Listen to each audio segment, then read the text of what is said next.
what's the relationship between canonical formalism and path integral formalism in quantum field theory? And what's the relationship between this connection with the connection of Lagrangian and Hamiltonian formalisms in classical mechanics? All right. This is a good question, actually. It's not a technical question, but it's a good question. So let me answer this. Well, the question is, first of all, what's the relationship between canonical formalism and path integral formalism in quantum field theory? You know that quantum field theory can be formulated in both ways, canonical formalism and using path integrals, and we've talked about these. But what's the relationship between these two? Well, they're equivalent. They are equivalent with mathematically different formalisms, all right? But at every calculation, every single calculation, you can get the results on, using either of these. And sometimes using path integral formalism is easier in some problems, and sometimes in canonical formalism you get the results faster and in a more convenient way. But mathematically and physically they are equivalent. Okay, so there is a connection between them. They are equivalent. You can use in principle both of them in any given problem. But what's the connection? What's the relationship between this connection and the connection of Lagrangian and Hamiltonian formalisms in classical mechanics? Well, in classical mechanics,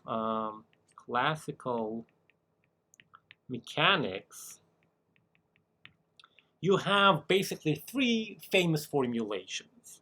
Newtonian, which is basically F equals ma type of program, and then is Lagrange program, and then Hamilton or Hamiltonian formalism.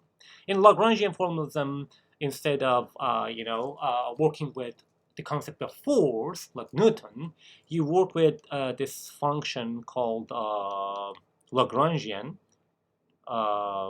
in terms of generalized coordinates q and q dot, and instead of F equals ma as equation of motion, you say that, well, I'm varying, I'm finding the minimum of the action, which is a time integral of Lagrangian, and Lagrange equations, Euler Lagrange equations, which have this simple form for this simple case, and you have just,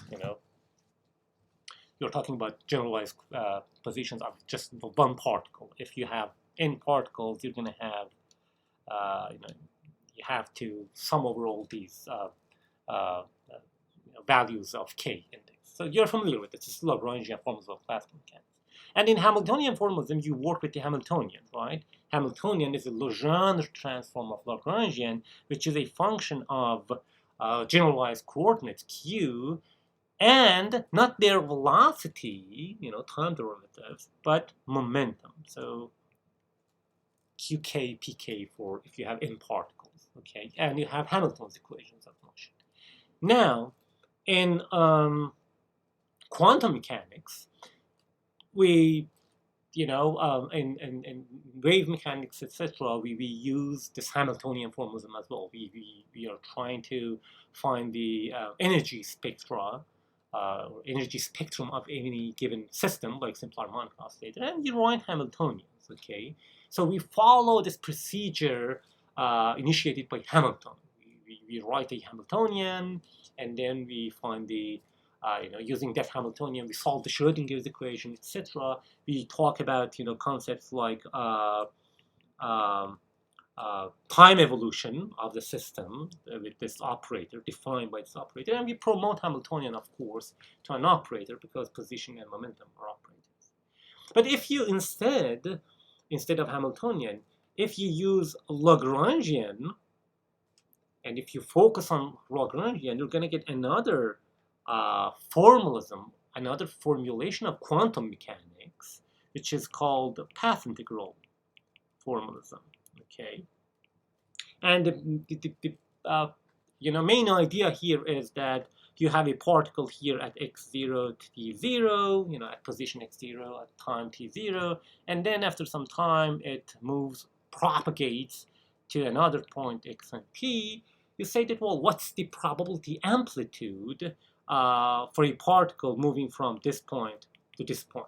Okay, that probability amplitude is given by a path integral, which basically says that quantum, I mean, classically, there is just one trajectory, unique trajectory, Newtonian trajectory, if you like, okay?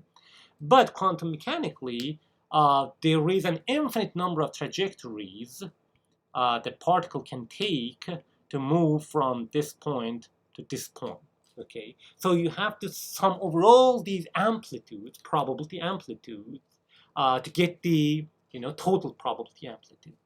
And in this path integral formalism, it turns out that each single path, each single trajectory has a contribution which is proportional to exponential function E of I. I is the complex number, and we've talked about this, but because this is a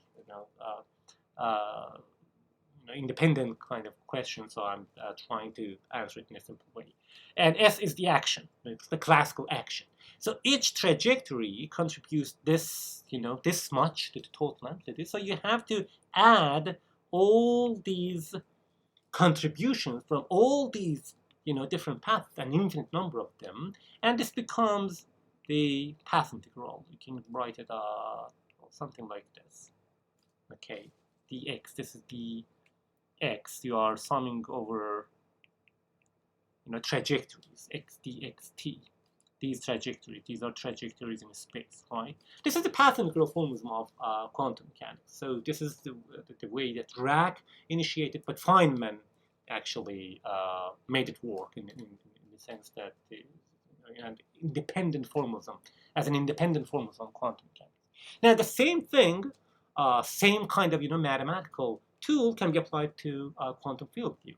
So if you, in canonical formalism, we go with Hamiltonian, canonical formalism of quantum field theory is related to Hamiltonian, formalism in classical mechanics.